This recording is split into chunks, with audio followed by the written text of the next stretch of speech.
All right, Jordan, this is from November the 2nd.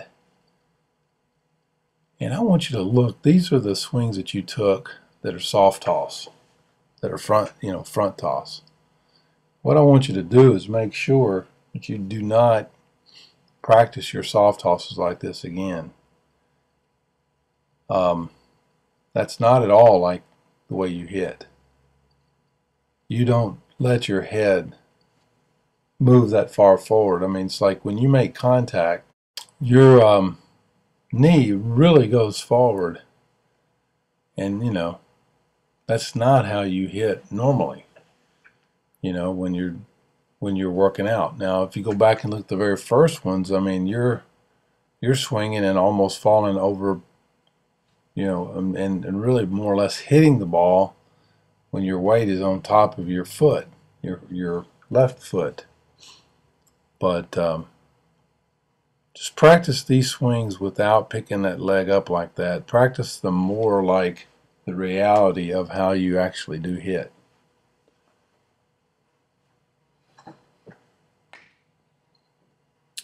Here we go from that to live arm. You can see the difference right away. And so, since you haven't really practiced anything that you've moved over towards live arm, you're not, you haven't really accomplished much of anything.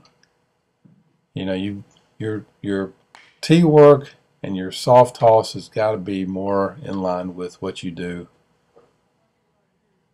with regular live arm. Now I'm going to let you watch some of these swings.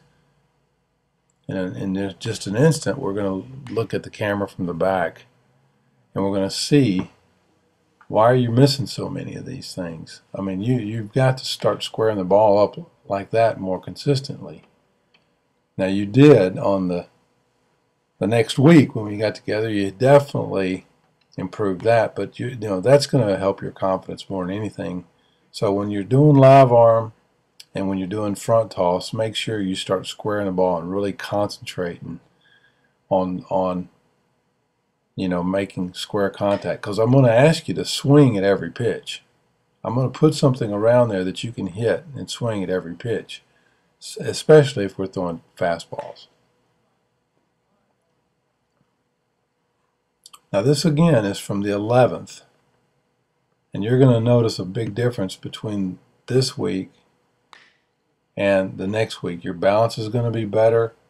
You're going to have more confidence.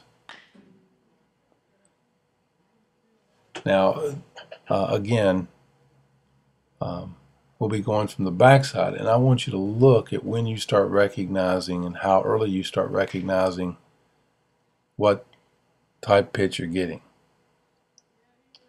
So there's a point where you start it was a curveball, and there's a point where you start looking at the spin and the person's hand that's throwing, whether or not you see the back of their hand or you see their palm.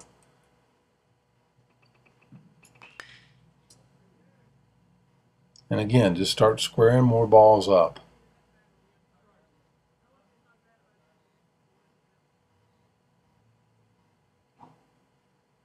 Here you're getting a good load, and when your toe hits the ground and your heel starts coming down, that's when you start recognizing what the pitch is.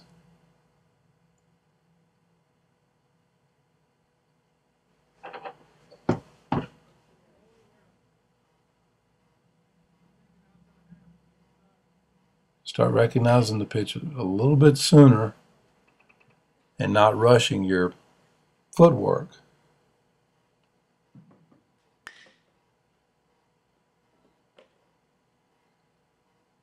Almost seeing a double load.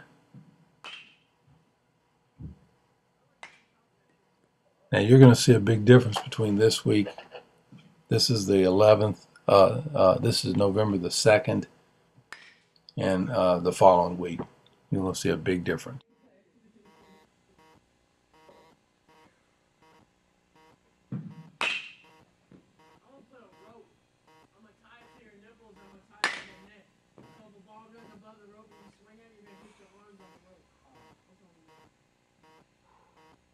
You ought to hit that internet. You ought to hit